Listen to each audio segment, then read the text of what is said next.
Joshua is 110 years old. It's been about 25 years since the end of the initial campaigns to conquer the land. 25 years of rest and blessing from God as the tribes began to settle into the territories allotted to them. While conflict remained with some of the pockets of resistance, there was no large-scale mobilization of Israel to continue taking the land in this time period. Instead, for about 25 years, they began to experience what God had promised them before they entered the land of Canaan. He had promised back in Deuteronomy chapter 6 that Israel would come into the land to possess great and good cities that you did not build, and houses full of all good things that you did not fill, and cisterns that you did not dig, and vineyards and olive trees that you did not plant.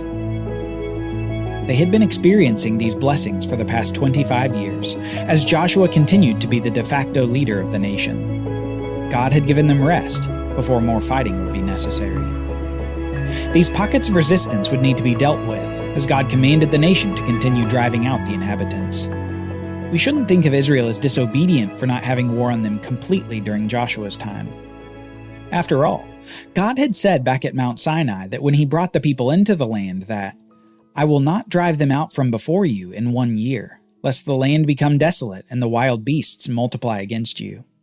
Little by little I will drive them out from before you, until you have increased and possessed the land. And I will set your border from the Red Sea to the Sea of the Philistines, and from the wilderness to the Euphrates. For I will give the inhabitants of the land into your hand, and you shall drive them out before you." God would yet continue to drive out the land's inhabitants from before the people. But the people would need to be obedient to God to continue experiencing the blessing of victory and the blessing of dwelling in the land. It's with this in mind that we can turn to the final speeches of Joshua, a pair of speeches that unify into a particular message to the people of Israel.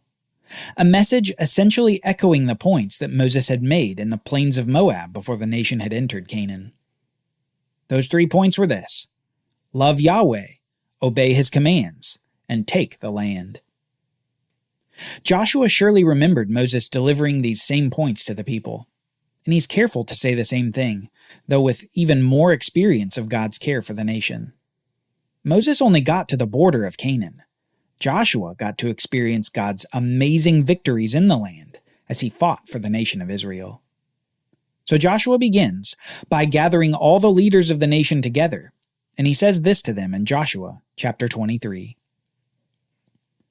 "I am old now and well advanced in years, and you have seen all that the Lord your God has done to all these nations for your sake, for it is the Lord your God who has fought for you. Behold, I have allotted to you as an inheritance for your tribes those nations that remain, along with all the nations that I have already cut off, from the Jordan to the great sea in the west. The Lord your God will push them back before you and drive them out of your sight, and you shall possess their land, just as the Lord your God has promised you. Therefore, be very strong to keep and to do all that is written in the book of the law of Moses, turning aside from it neither to the right hand nor to the left, that you may not mix with these nations remaining among you, or make mention of the names of their gods, or swear by them or serve them or bow down to them. But you shall cling to the Lord your God, just as you have done to this day. For Yahweh has driven out before you great and strong nations. And as for you, no man has been able to stand before you to this day. One man of you puts to flight 1,000, since it is the Lord your God who fights for you, just as he promised you. Be very careful, therefore, to love the Lord your God. For if you turn back and cling to the remnant of these nations among you, and make marriages with them so that you associate with them and they with you, know for certain that the Lord your God will no longer drive out these nations before you, but they shall be a snare and a trap for you, a whip on your sides and thorns in your eyes, until you perish from off this good ground that Yahweh your God has given you."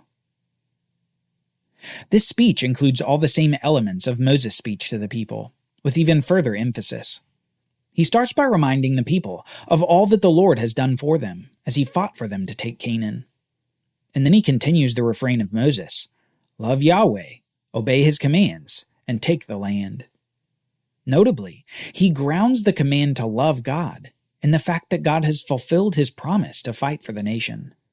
What else should they return to God but love and devotion to his law. He also reminds the people of the theme of Joshua's life. God and Moses had both told Joshua to be strong and courageous as he led the nation. And here at the end of his life, he's echoing the sentiment for those after him. Interestingly, though, when Joshua says to the people, "Be very strong," he doesn't attach it specifically to conquest. Instead, he attaches it to obedience and exclusive worship toward Yahweh alone.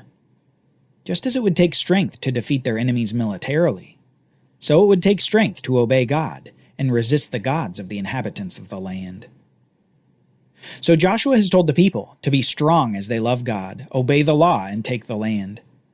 But he doesn't stop echoing Moses there. He also mentions the blessing and the curse. Blessing for obedience to the law of God, and cursing for disobeying the law of God. He says this next. "And now I am about to go the way of all the earth when I die. And you know in your hearts and souls, all of you, that not one word has failed of all the good things that the Lord your God promised concerning you. All have come to pass for you, not one of them has failed.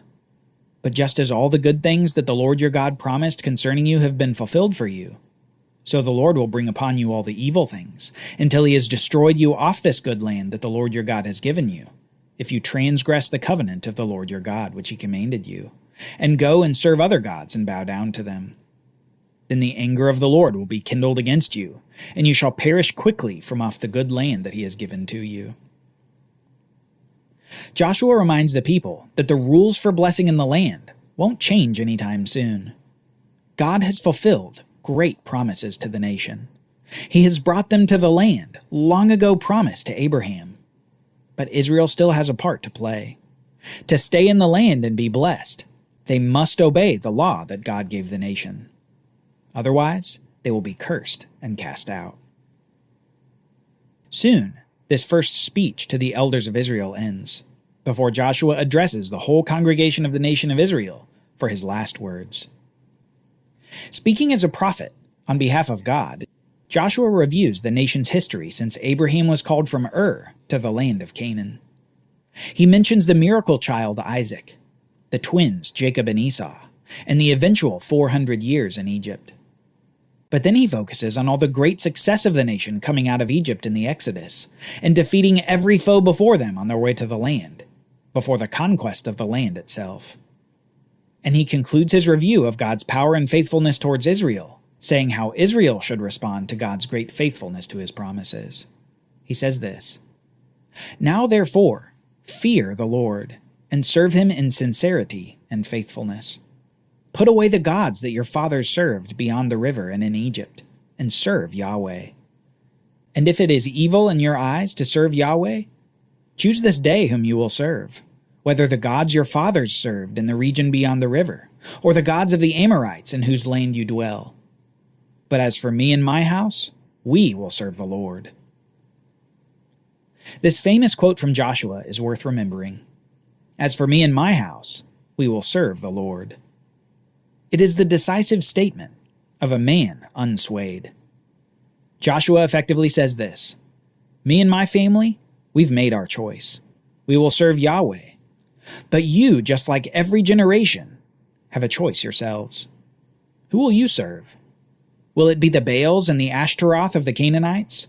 Or will it be the one true God? Will you choose blessing in the land? Or will you choose cursing away from the land?" For his part, he knew how the story would develop for Israel. Just as Moses said, so Joshua would say. Israel would not be able to keep up their end of the Sinai covenant. They would fall away from worshiping Yahweh. They would whore after other gods, and they would be cast out of the land. The question perhaps was not if, but when. Would it be this generation, or would it be some future generation?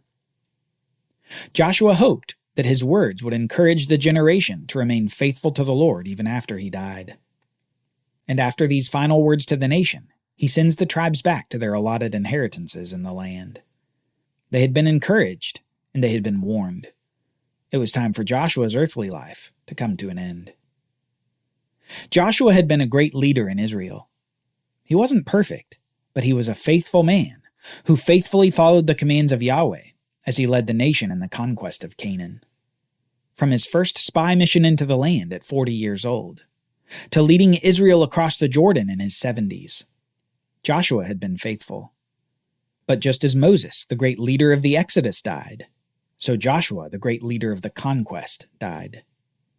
We read this in verse 29 and following.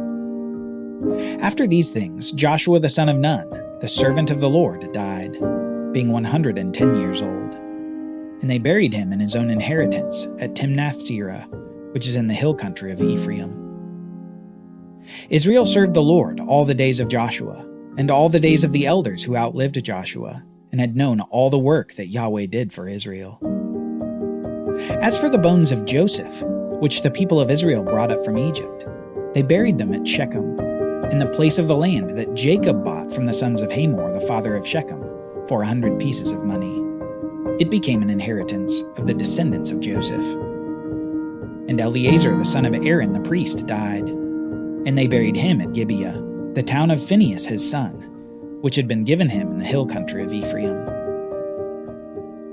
Just as quickly as Joshua's death is recorded, so also we see the end of the era of Joshua. We see the promise fulfilled from over 400 years earlier that Joseph's bones would be taken and buried in the promised land.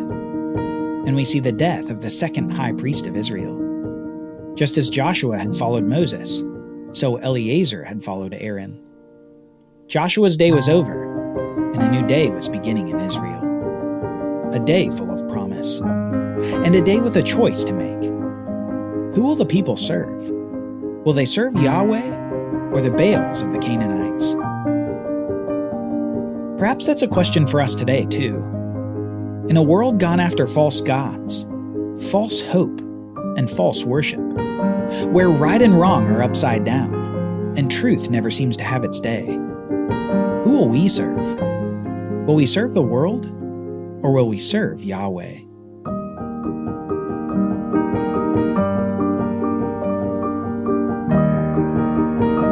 Join us next time as we do a quick review before diving into the next stage for Israel. A volatile stage with amazing victories and discouraging defeats. The stage in which the people of Israel cry out to God, and God raises up new leaders for the nation. Leaders called judges.